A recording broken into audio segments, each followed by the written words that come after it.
I want to spend just a brief moment. When rabbis say a brief moment, they usually talk for a long time. I promise a brief moment, focusing on what we just read this morning, because it's an odd Torah reading for Shavuot. Yesterday, we read Aseret HaDibrot, the first day of Shavuot. We read of the Ten Commandments. We read of Revelation. Today, we read from Parshat Re'eh, which is a reading that's read on all of the Shalosh Regalim, on the three pilgrimage festivals, because the end of the reading talks about how we observe these different holidays. And yet, the reading doesn't just focus on the observance ritually of these holidays. It begins having nothing to do with the holidays, and yet I would argue, although ritually has nothing to do with the holiday, it has to do with the essence of what we celebrate on this holiday. Because we began our Torah reading with our commands to tithe, to set aside a portion of our crops, specifically for those who are most vulnerable within society. We're told that at certain times we tithe 10% of our crops as offerings, but at other times we tithe a portion of what we have. Specifically, it says to the ger, the atom, and the almanah, to the stranger, to the orphan, to the widow, to those who in biblical society were most vulnerable and could not provide for themselves.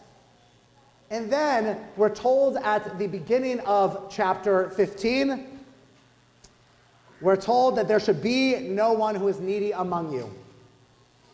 And if somebody is needy, you shouldn't close your hand or your heart to them. Immediately before these lessons in which we're told to observe these holidays, it says 7 weeks we count after Pesach till we get to this day. And as we learn from our bat mitzvah, this holiday Shavuot, in which we celebrate revelation at Sinai, in which we celebrate receiving the Torah, in which we celebrate this brit, this covenant we are in, we're first introduced to what it means to be part of a covenantal relationship, what it means to being God's partner in this world.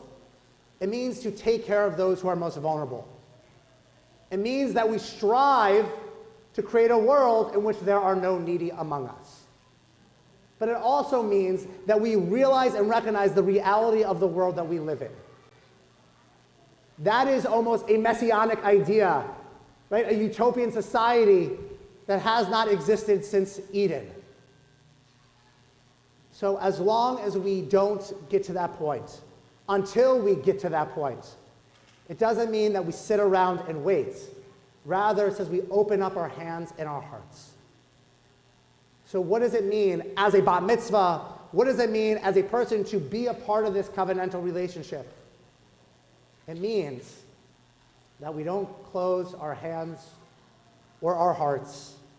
It means that if we are in relationship with God, if we take responsibility for the Torah in which we read from, for the Torah in which we received, for the Torah in which we just carried around our sanctuary, it means that we have to be in partnership with God and thus take responsibility for all of humanity created in God's image.